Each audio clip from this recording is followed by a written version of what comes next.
Hello everyone. So today I'm going to be discussing The Tenant of Wildfell Hall by Anne Bronte. And in this discussion, I don't think I give away the entire story, but this is your warning that there are some spoilers ahead. And just because Anne Bronte and The Tenant of Wildfell Hall are not as well known as the novels of Emily Bronte and Charlotte Bronte, I'm just going to give a brief synopsis of the book. The Tenant of Wildfell Hall is about a woman, Helen Huntington, who moves into a rural English community and becomes a subject of curiosity to the people living there because nothing is really known about her and she tends to keep to herself.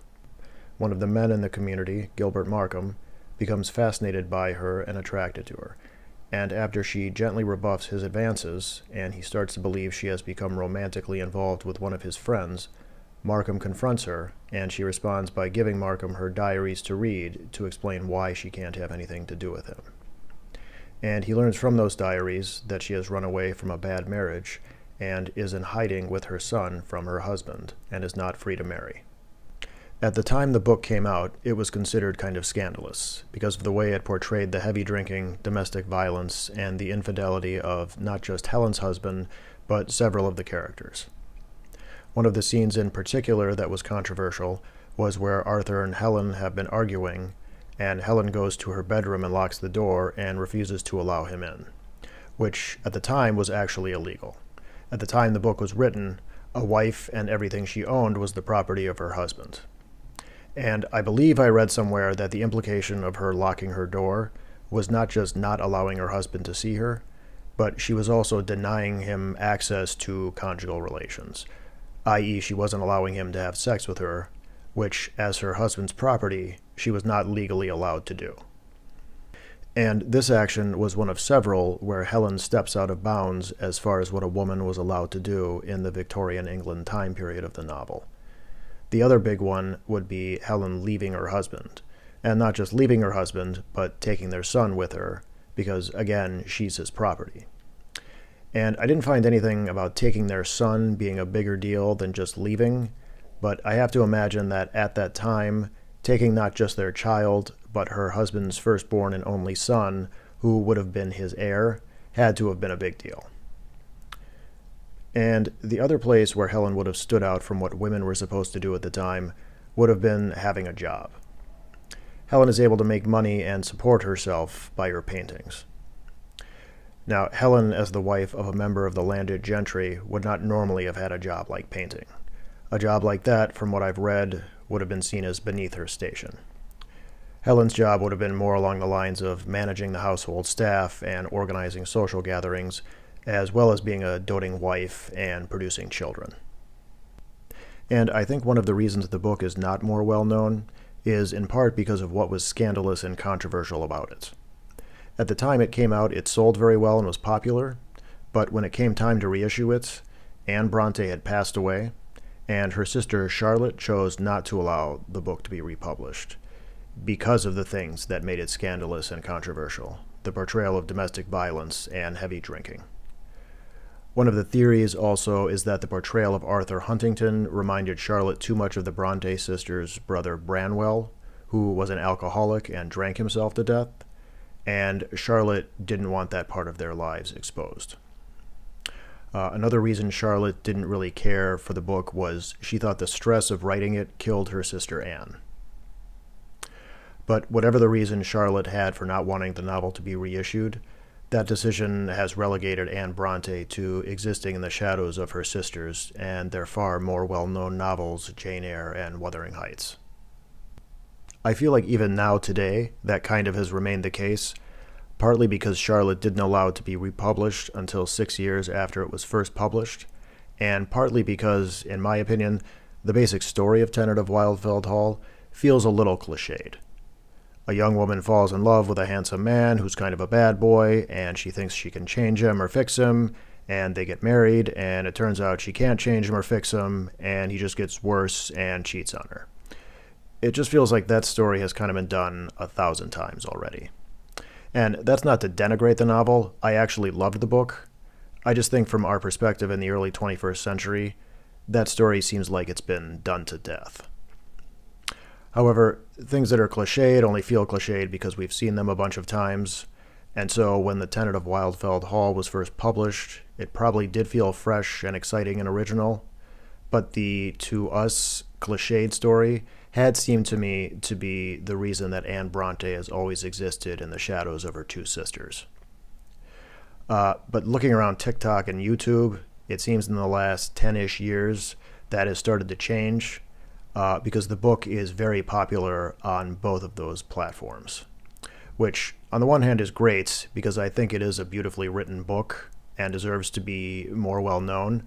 But on the other hand, it is a little depressing that so many women are able to connect with what's going on in the story. A woman who's in a marriage with an alcoholic who's unfaithful and abusive and who can't get out of that situation because her options for escaping are limited because she's a woman. The fact that so many women can relate to that does not give me optimism. However, if I can go back to the book being beautifully written, I think that is cause for optimism. A year before I started reading Tenant of Wildfell Hall, I started trying to read Wuthering Heights, and I just couldn't get into it. And a big part of the reason was I couldn't connect with the language of the time period or the style of writing in that time period being the mid-19th century. And after a while, I put Wuthering Heights aside and moved on to something else. And I read a couple of other books, and then after I had finished one of them, I was kind of looking at my bookshelves, wondering what I should read next, and I picked up Tenant of Wildfell Hall and started reading the first page, and I was immediately drawn in.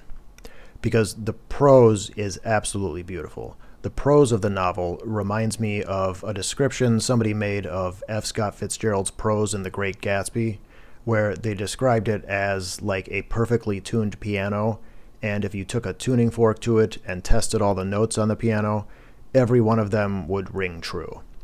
And I think that makes sense when talking about F. Scott Fitzgerald's prose in The Great Gatsby, and I think it makes sense when you're talking about Anne Bronte's prose in The Tenant of Wildfell Hall.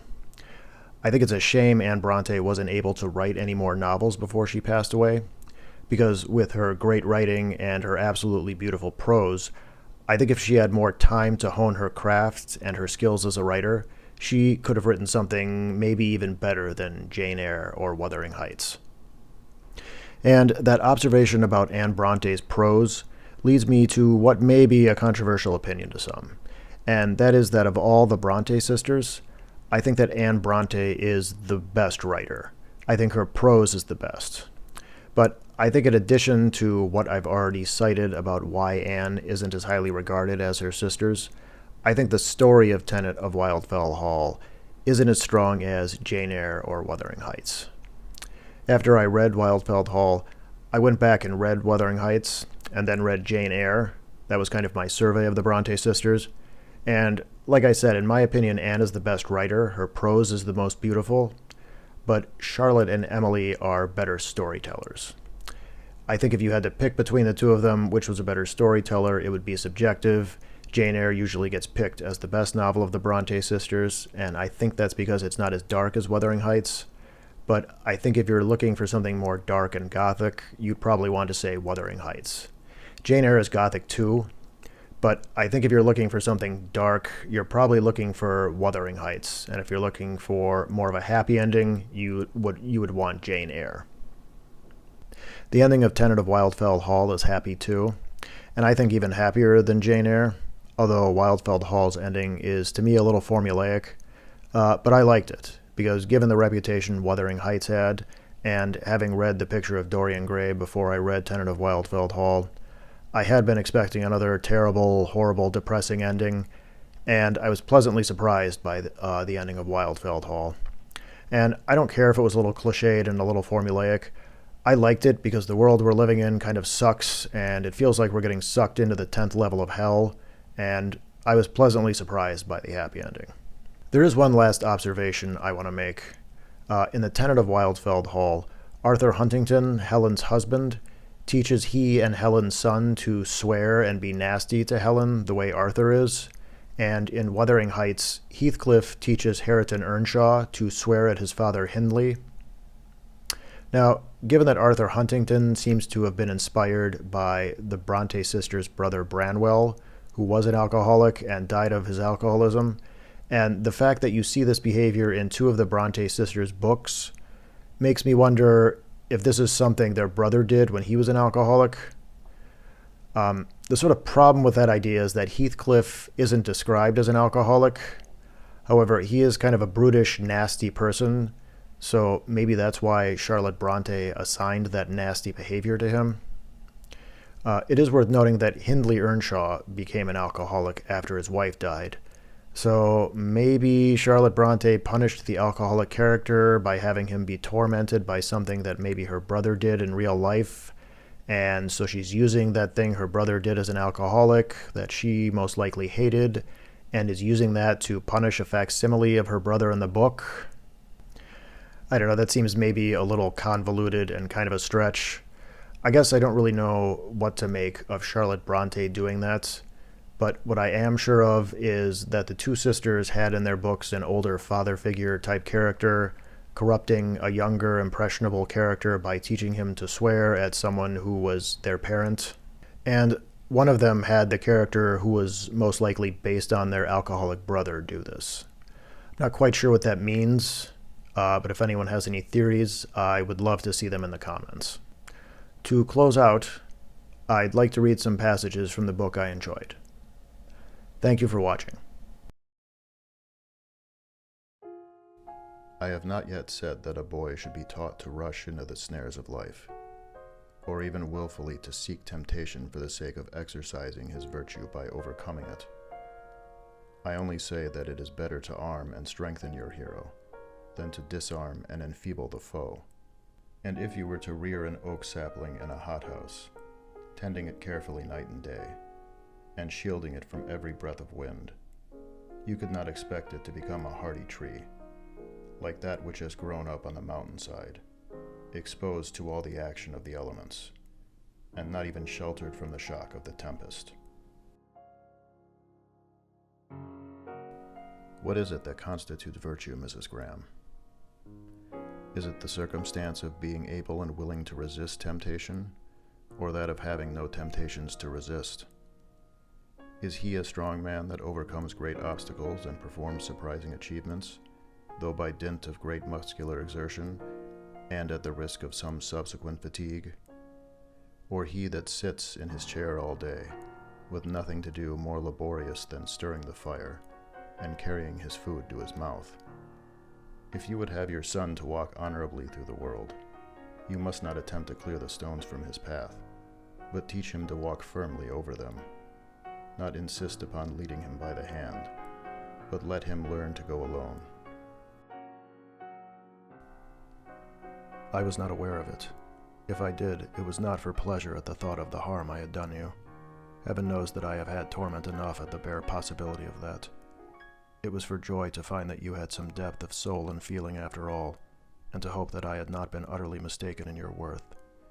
But smiles and tears are so alike with me.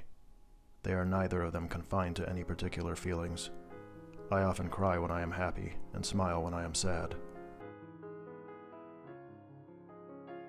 There is such a thing as looking through a person's eyes into the heart, and learning more of the height and breadth and depth of another's soul in 1 hour, than it might take you a lifetime to discover, if you or she was not disposed to reveal it, or if you had not the sense to understand it. And after a while she became more friendly, and at length I succeeded in securing her attention, almost entirely to myself. And then I was happy indeed, for whenever she did condescend to converse, I liked to listen. Where her opinions and sentiments tallied with mine, it was her extreme good sense, her exquisite taste and feeling that delighted me. Where they differed, it was still her uncompromising boldness in the avowal or defense of that difference, her earnestness and keenness that piqued my fancy. And even when she angered me by her unkind words or looks, and her uncharitable conclusions respecting me, it only made me the more dissatisfied with myself for having so unfavorably impressed her, and the more desirous to vindicate my character and disposition in her eyes, and if possible, to win her esteem. I looked at my companion to see what she thought of this glorious scene. She said nothing, but she stood still and fixed her eyes upon it with a gaze that assured me she was not disappointed. She had very fine eyes, by the by. I don't know whether I've told you before, but they were full of soul, large, clear, and nearly black. Not brown, but very dark gray. A cool, reviving breeze blew from the sea, soft, pure, salubrious. It waved her drooping ringlets and imparted a livelier color to her usually too pallid lip and cheek. She felt its exhilarating influence, and so did I. I felt it tingling through my frame, but dared not give way to it while she remained so quiet. There was an aspect of subdued exhilaration in her face that kindled into almost a smile of exalted, glad intelligence as her eye met mine. Never had she looked so lovely. Never had my heart so warmly cleaved to her as now. Had we been left 2 minutes longer, standing there alone, I cannot answer for the consequences.